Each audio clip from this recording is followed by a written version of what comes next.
Azizi mtazamaji, natumai usalama salmini popote ulipo. Karibu kwenye taarifa kuu za Lookuptv, ikiwa ni jioni njema ya tarehe 25 mwezi wa Agosti mwaka 2023. Ni mengi tu ambayo tumekuandalia, lakini mwanzo mtazamaji, hebu tupate baadhi ya yaliyomo.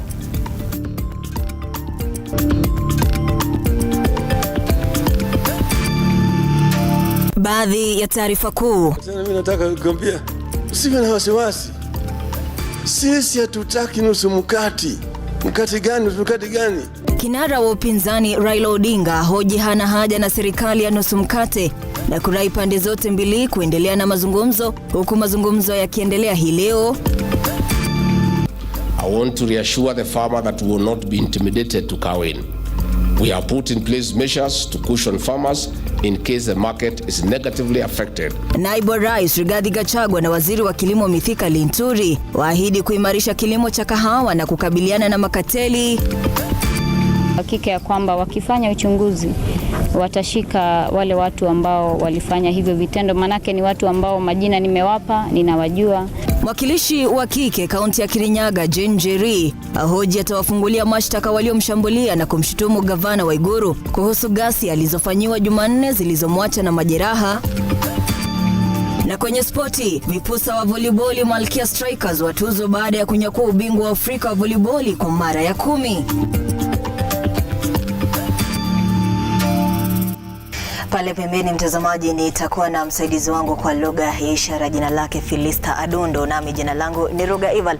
Sema nasi kupitia mitandao yetu ya kijamii ambapo utakuwa ukitupata mbashara @Lookuptv. Pia kunitumia ujumbe kupitia mtandao wangu wa kijamii @Roga Ival. Hujambo na karibu mtazamaji. Kinara wa azimio Raila Odinga amehoji kuwa hana haja na serikali ya nusu mkate.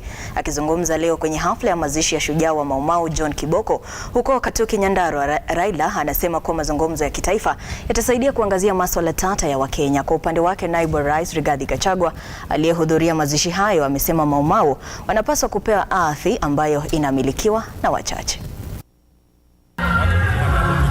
Naibu wa Rais Rigathi Gachagua na kinara wa upinzani Raila Odinga walipatana hapa ana kwa ana kwenye mazishi haya ya shujaa wa Maumau John Kiboko. Raila aliponyanyuka kuzungumza akachukua fursa kutetea msimamo wake kuhusiana na mazungumzo ya kitaifa, akisema kuwa lengo lake si kujiunga na serikali. Tunaenda kwa barabara, tuko bado kuna shida. Ndio sababu watu ukienda kule Ufaransa, watu kwa barabara, kule Senegal. Sasa nikiji hakuna mbaya ya watu kuzungumza. Wacha watu wazungumze.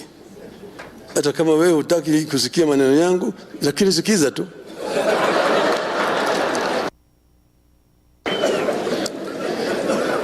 Na tena mimi nataka kukuambia usiwe na wasiwasi. Sisi hatutaki nusu mkate. Mkate gani? Nusu mkate gani? Huku Raila Odinga akielezea kuwa mazungumzo hayo yatasaidia kuangazia masuala mbalimbali yanayowakera wa Kenya. Yale tuko na maneno swala nyeti tunataka yatatuliwe. Na hata watu ukiwauliza watakwambia wewe. Tulipokuwa tunaongea na wao wakati wa BBI, walikuwa nasema one man, one vote, 1 shilling. Lakini tutapata suluhu hapo katikati. Tukiwa pamoja kama Wakenya wazalendo, tutaweza kutatua shida zetu. Ile kitu ambayo tumwache polisi waache kupiga watu wetu na risasi. Bwana former Prime Minister, I agree with you 100%. Our constitution has express provision for demonstrations, picketing, and all that goes with it. That is true. And that is why we allowed you and your people to do it. But what you did was not demonstration. Ilikuwa ni kuharibu mali ya Wakenya. Ilikuwa ni kupora mali ya Wakenya. Ilikuwa ni wizi ya mali ya watu ya Kenya. Ilikuwa ni kupiga polisi na mawe. Those were not demonstrations. Yale yote mimi nishakuwa. Mimi sina haja. Kiweka pole usiseme ati sisi hatutaki, wanataka mtu mkati, ameongea na RUTO. Mimi nikutana na RUTO lini? Mimi nimesema yale tuko na maneno swala nyeti tunataka yatatuliwe. Kwa upande wake, Naibu Rais Rigathi Gachagua amesisitiza kuwa haki ya mashujaa wa Maumau ingali kutimizwa kulingana na matarajio yao. Rigathi akilaumu serikali ambazo zimekuwa mamlakani, huku akidai kuwa wapiganiaji wa uhuru wanafaa kupata walichoahidiwa. Hali kadhalika, amesema kuwa pendekezo la Brigedia Kiboko la kurejeshwa kwa mabaki ya mwili wa shujaa Dedan Kimathi unaoaminika kuzikwa katika gereza la Kamiti utatimizwa, akiahidi kuunda kamati ya watu 10 watakaosaidia kufanikisha ombi hilo. So vile mmesema mtazungumza, endelea na mazungumzo.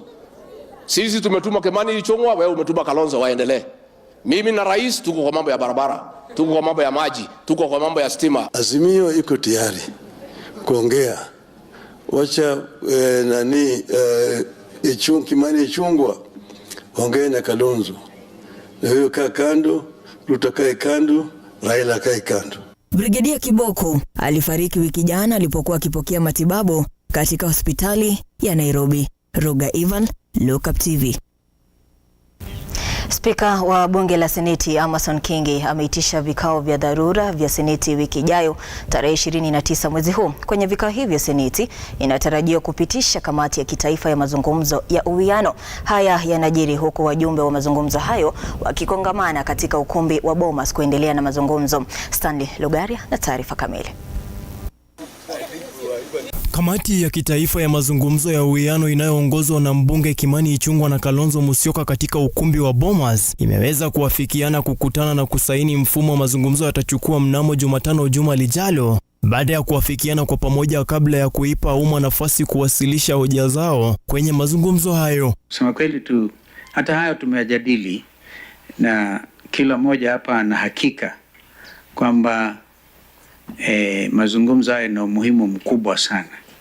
Kwa hivyo yale ambayo yanazungumza huko nje hatuyajali sana. We may take note, we may express concern, but we are operating on the basis of utmost good faith. This is an important national exercise, and it will be good for any leader who has who wishes well for our motherland to stand properly guided. We are as a team operating as if nothing has happened outside there. Hii ni baada ya kamati hiyo kwa pamoja kukubaliana na mfumo uliowasilishwa na makundi ya kiufundi kutoka katika mirengo yote miwili. We are here because we have clear instructions to be here, and so we should not send any fears to anybody that we may in any way be wanting to stay away or not be party to this. So we are here legitimately and with clear instructions, and as long as you see us here, please don't take too seriously what you hear outside of this meeting. Aidha, spika wa bunge la Seneti Amason Kingi aliwaandikia Seneti kuwataarifu kuhudhuria vikao maalum Jumanne juma lijalo ili kuidhinisha mazungumzo ya uwiano. Stanley Lugaria, Lookuptv. Na asante sana Logaria kwa taarifa hiyo. Na tukisonga mbele mtazamaji, Naibu Rais Rigathi Gachagua amedokeza kuwa Wizara ya Fedha ipo tayari kununua kahawa kutoka kwa wakulima iwapo makateli watasambaratisha shughuli ya ununuzi wa mmea huo kutoka kwa wakulima. Akizungumza kwenye makazi yake ya Karen, Gachagua ameahidi kuhakikisha kuwa wakulima wa kahawa wananufaika pakubwa, huko serikali ikiweka jitihada za kuhakikisha kuwa wakulima wanapata mbolea kwa bei nafuu. Kufuatia kongamano la kahawa lililoandaliwa katika kaunti ya Meru mapema mwaka huu, katika jitihada za kuhakikisha kuwa wakulima wananufaika na upanzi wa mmea huo, Naibu Rais Rigathi Gachagua hii leo ameongoza mkutano wa kujadili utekelezaji wa mabadiliko katika sekta hiyo. Akizungumza na washikadau pamoja na maseneta na wabunge kwenye makazi yake rasmi mtaani Karen, Gachagua amedai kuwa kuna njama ya makateli kusambaratisha ununuzi wa kahawa katika jitihada ya kuwahadaa wakulima, akidokeza kuwa serikali ipo radhi kununua mmea huo kutoka kwa wakulima. The president has already instructed that National Treasury is on standby in case these cartels refuse to buy coffee to create an artificial crisis to stop us from the reforms. The National Treasury will set aside money to buy coffee from the farmers as we push these reforms. So I want to tell these cartels that trick of stopping to buy coffee to create a crisis will not work. Huku mashirika yanayosimamia kahawa yakikumbwa na ubadhirifu wa fedha na uongozi mbaya, Gachagua ameahidi kuhakikisha kuwa shirika la KPCU linafanikishwa kuhakikisha kuwa wakulima wana imani na shirika hilo. Bring back KPCU and strengthen it. As we talk, we have already put money in the budget for 2023-2024 to enhance the capacity of our mills in Dandora, in Sagana, and in Meru. So the reforms have begun in earnest. Even before you get to the legislative framework, KPCU will be up and running. Again, please look at the issue of multiple licensing. Through these reforms, through the regulations, through the amendments to the Cooperative Act and the Coffee Bill, please look for a mechanism on how to restore huge societies so that we can benefit from economies of scale. And this can be done through legislation. Of course, the officials will fight. Again, we must be prepared. Akikiri kusambaratishwa kwa soko la kahawa na makateli, Gachagua ameahidi kuwa serikali itapambana na makateli hao katika jitihada za kuimarisha zao la kahawa na kuwa serikali itaendelea kuwasaidia wakulima wa kahawa vilivyo. Naysayers and cartels are working hard against us. Since the coffee conference in Meru County, the market has been disrupted to majorly sway the farmers' trust in these reforms. I want to reassure the farmer that we will not be intimidated to cow in.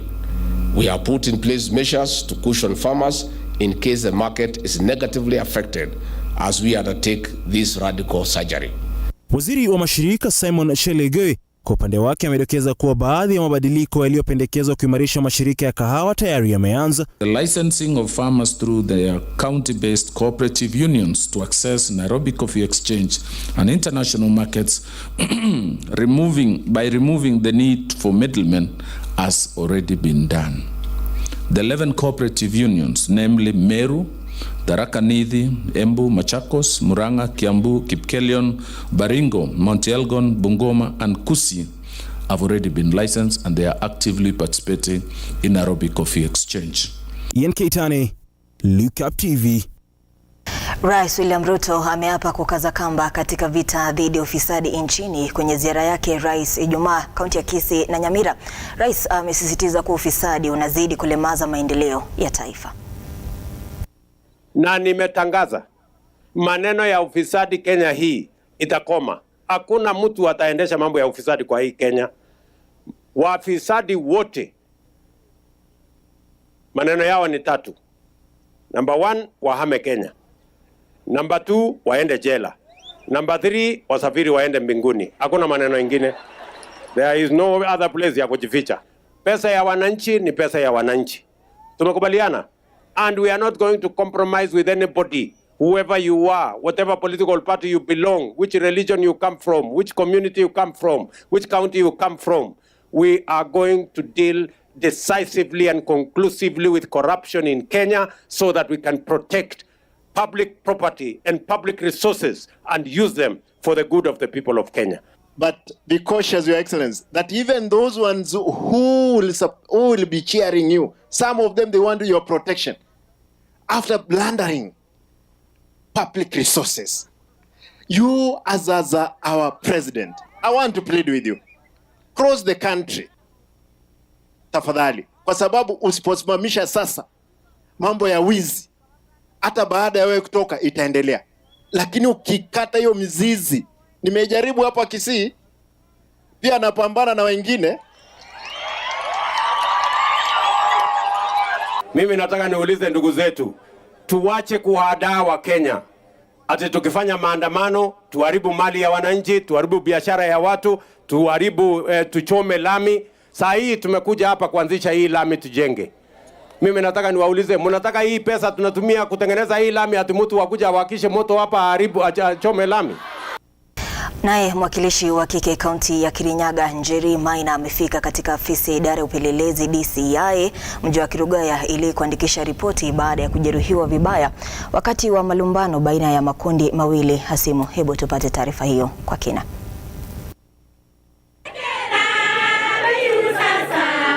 Akiwa ameandamana na mawakili wake, Njeri Maina amefika katika afisi ya idara ya upelelezi wa makosa ya jinai DCI Kirugaya kuandikisha ripoti hiyo. Nafurahia ya kwamba mawakili wamejifikisha hapa na tumepewa cooperation na police officers na DCI na tunawashukuru sana.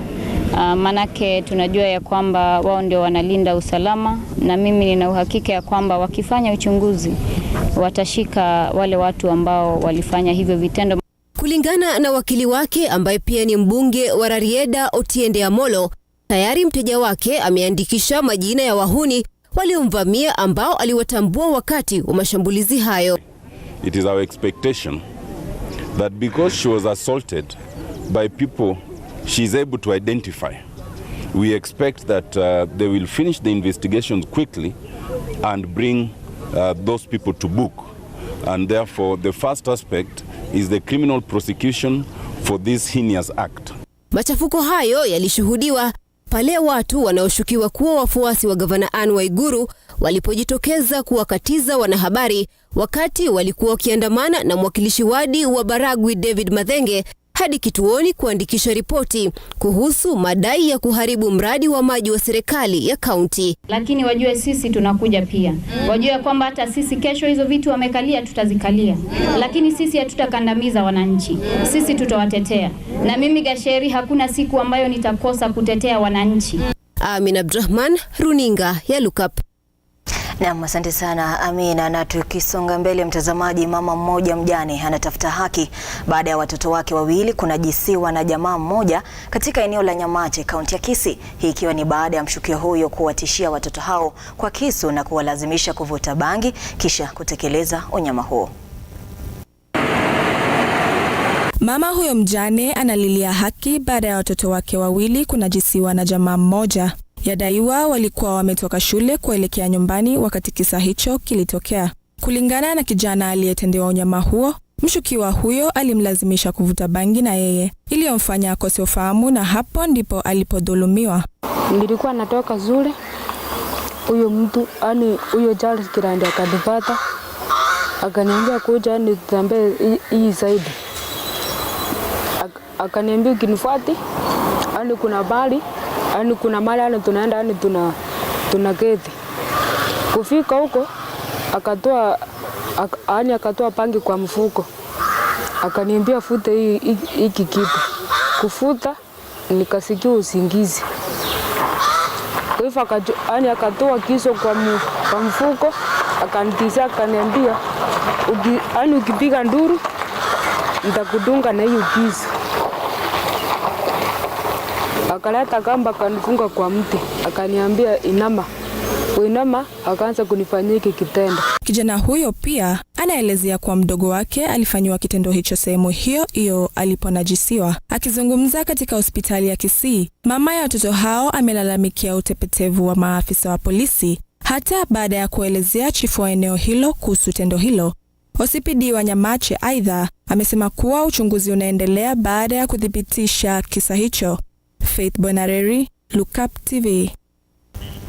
Naam, tunatumai kwa watoto hao watakuwa wakipata haki yao, mtazamaji, na taarifa hiyo inanipatia awamu ya kwanza ya kwenda kwenye mapumziko mafupi, lakini usiondoke mtazamaji, maana nitakuwa narejea na mengi baada ya mdosoko mrefu.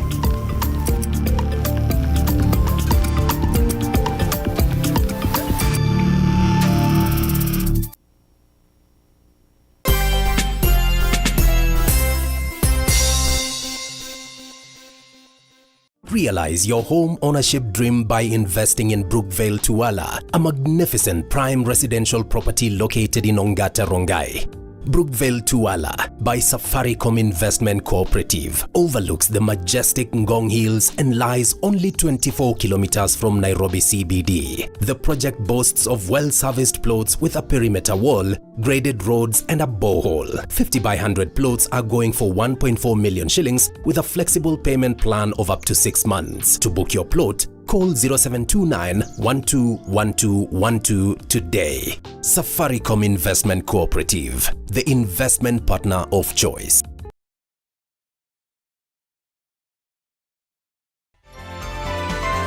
Infinity Industrial Park is one of the largest private industrial parks located along Eastern Bypass, Nairobi, which provides modern infrastructure for smooth operations for industries and business enterprises. Infinity Industrial Park offers world-class amenities and facilities with wide roads, a police station, a power substation, fire station, public transport stage, hospital, and shopping mall. In addition, Infinity Industrial Park also offers CCTV cameras, 24-hour private armed security patrol, sewer, water, fiber optic cable, and 3-phase power connection, added to public utility, canteen, and dining areas. Sail on the golden opportunity to invest in Infinity Industrial Park, fully serviced warehouses at a special price of 3,569 Kenyan shillings per square foot. For more inquiries, visit our website infinityindustrialpark.com.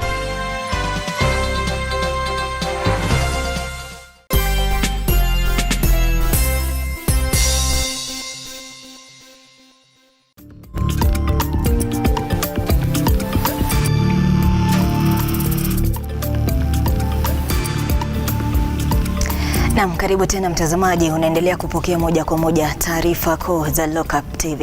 Waziri wa Afya Susan Nakhumicha na manusura wa mkasa wa bomu wa mwaka 1998 wamefika mbele ya kamati la Seneti teule ikiongozwa na Seneta wa Machakos Agnes Kavindo kutafuta suluhu la kudumu, huku swala zima la afya likipewa kipaumbele kwenye juhudi za kutafuta fidia kutoka kwa serikali ya Marekani. Mevin Getembe alihudhuria na hii hapa ripoti yake.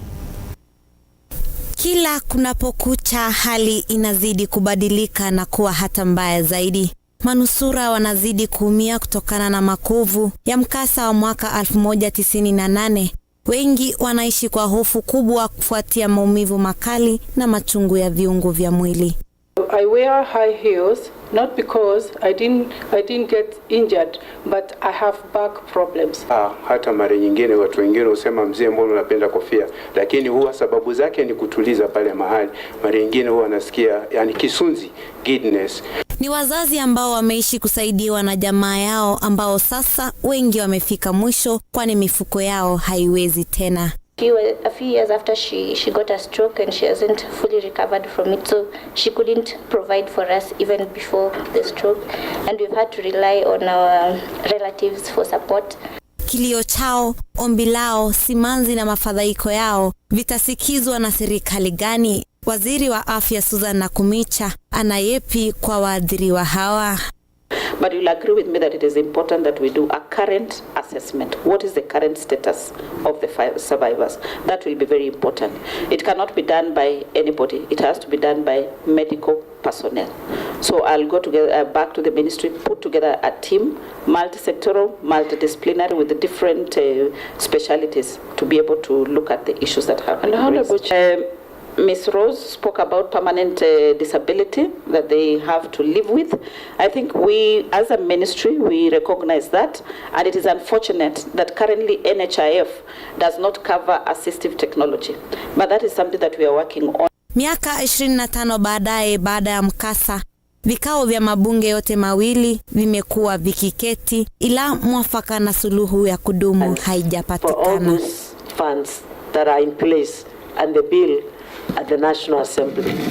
But I would request you kindly see what you can do at your level and also speak to the President about these victims. These people have been suffering for the last 25 years in Kenya. We, as a government, I don't blame the government of the current government because it has just, come in place now. Nafsi zao ni nzito ila wana imani kwamba ipo siku kutakucha na jua litaangaza tena. Mevin Getembe, Lookuptv, Nairobi. Kwingine kwa mtazamaji, aliyekuwa mwenyekiti wa tume huru ya uchaguzi na mipaka nchini IEBC Wafula Chebukati ameshikilia kuwa kura za mwaka jana zilikuwa za huru na haki. Chebukati amedai kuwa utumizi wa teknolojia ulifanikisha uchaguzi wa kuaminika na wa kuigwa mfano. Brian Mwai na taarifa zaidi.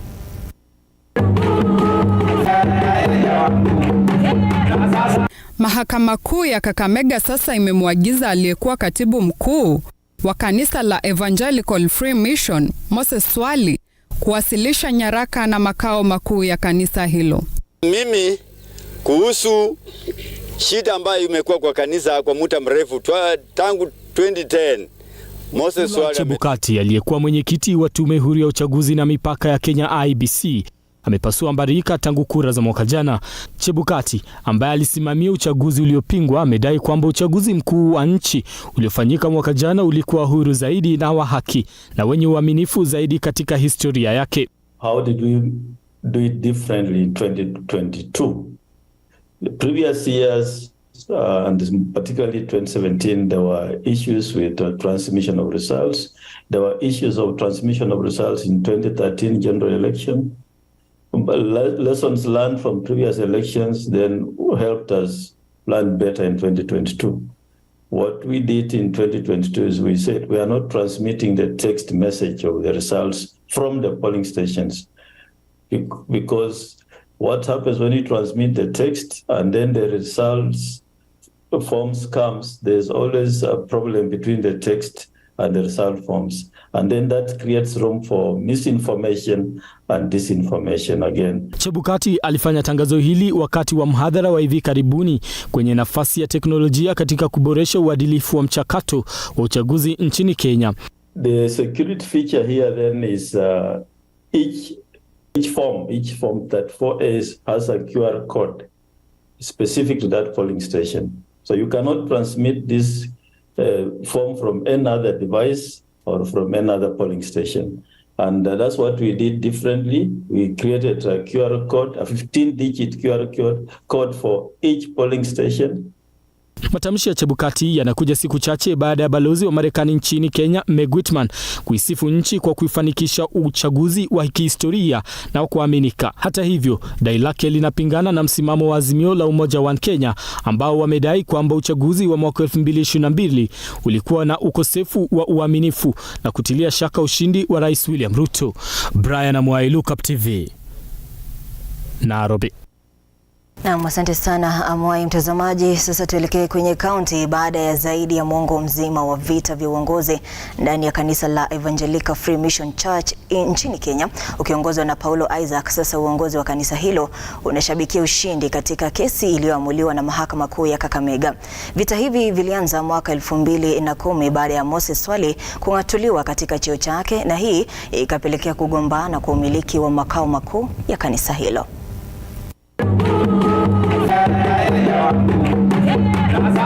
Mahakama kuu ya Kakamega sasa imemwagiza aliyekuwa katibu mkuu wa kanisa la Evangelical Free Mission, Moses Swali, kuwasilisha nyaraka na makao makuu ya kanisa hilo.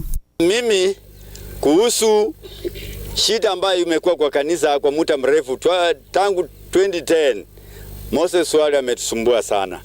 Lakini tukaenda Budali, akaenda kinyume, akajitangaza yeye ndio mkubwa wa Evangelical Free Mission in Kenya. Akizungumza katika tawi moja la kanisa hilo, kuhani mkuu Paulo Isaac ameeleza kuridhishwa na uamuzi wa mahakama hiyo. Pambana na yeye wakati huu wote, Bwana Moses Swali, tafadhali na kuomba mahali ulipo, wachana na huu mkutano huu wenyewe ni mzee Paulo Isaac.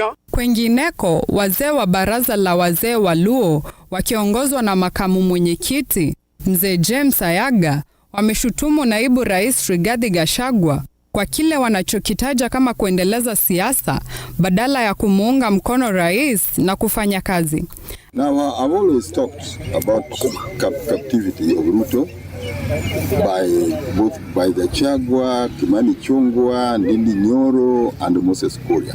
Aidha, wanadokeza kwamba huenda siasa hizo zikalemaza maendeleo. I think the Chagwa has to play the role of a deputy, not the role of a president, which is playing now. Na hatimaye, kamati ya fedha za ustawishaji wa maeneo bunge, yani CDF huko Radieda, imepanga jinsi fedha hizo zitatumika kikamilifu na kwa manufaa ya mwananchi. My name is Michael Omino Hamisi. I'm the chairman NGCDF Rarieda constituency. Today we have a stakeholders meeting for Rarieda. As you know, NGCDF covers critical areas. Aidha, wanaomba wananchi kuwa na subira wanapoendelea kupanga na kufanya kazi. Beatrice Njoroge, Lookuptv.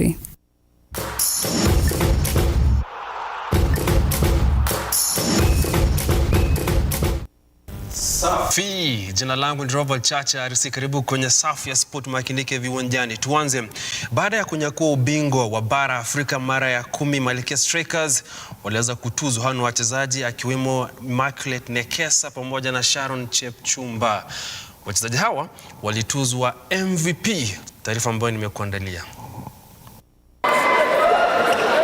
Malkia Strikers walitoa ubingwa wa Afrika kwenye michuano ya volleyball kwa mara ya 10 nchini Yaounde, Cameroon. Vipusa wa Paul Bitok walinyakua ubingwa huo kwa kuwazaba mahasidi wa Misri kwa seti 3-0 za 25-22, 25-20 na 25-14.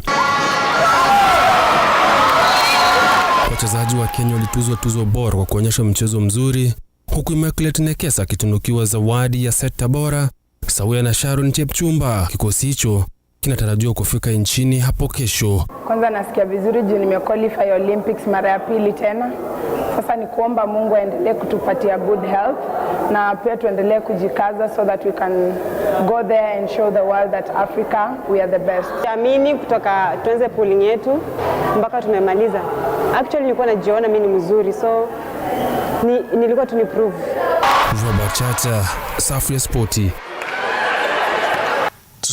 Songe mbele, bila shaka Sharon Chepchumba na katia klabu ya Serbia kwenye volleyball. Songe kwamba washikadau katika mchezo wa soka katika eneo la Marsabit kaskazini kwenye runinga yako wanaomba Wizara ya Michezo chini ya Waziri Ababu na Mwamba kuzingatia makao mazuri na vile vile ujenzi wa uwanja ili angalau na matumaini ya kusonga mbele kwenye kisoka. Wachezaji wanasema kwamba bana wameweza kutekelezwa kukataliwa, wanasema kwamba hawazingatii kwenye miundo misingi, hivyo basi kuna talanta nyingi katika eneo la Marsabit. Sikize.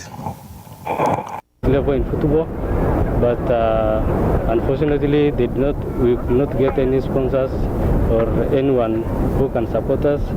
For instance, we are playing today the games today, and we have had support from the PPI through Magi with Merigo Women Group, who have come together to organize this league. And also on the other side, we are having the senior teams playing tournament. Our leaders to maybe come and support our guys, because we can also have very good players from Marsabit County. We can represent the national team. We can even go overseas and play international football. I believe we have it. Safi, ligi kuu nchini FKF inarejea kwa mbambam. Brian Mose na ratiba ya ligi hiyo hapo kesho na siku ya Jumapili.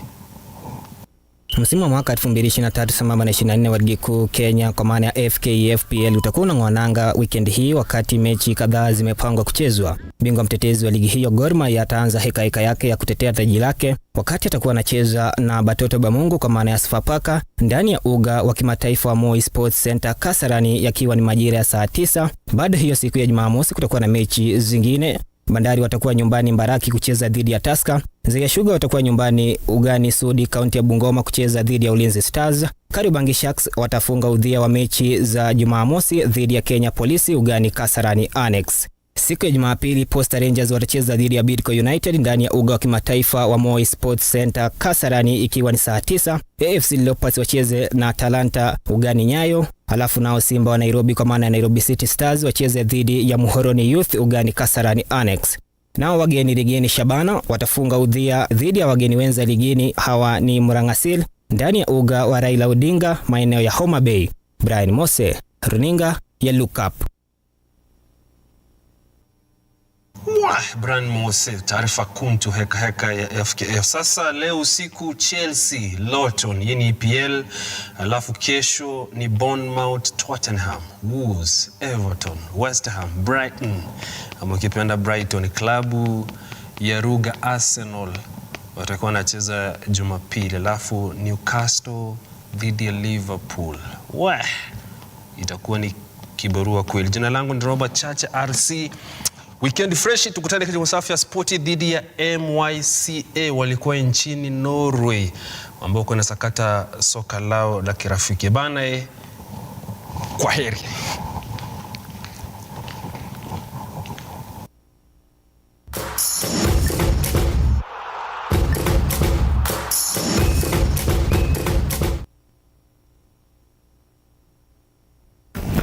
Naam, asante sana mwenzangu kwa kutupasha yanayojiri ndani ya ulingo wa spoti. Mtazamaji, zikiwa zimekatika dakika 30 baada ya saa 1 za jioni kutimia, basi natia kikomo cha taarifa kuu za Lookuptv. Nasema shukrani jazila kwa wewe mtazamaji kutuchagua na pia kwa kujitazamia taarifa zetu. Pale pembeni nimekuwa na msaidizi wangu kwa lugha ishara, jina lake Felista Adondo, nami jina langu ni Roga Ival. Hadi siku nyingine panapo majaliwa. Kwa heri ya kuonana.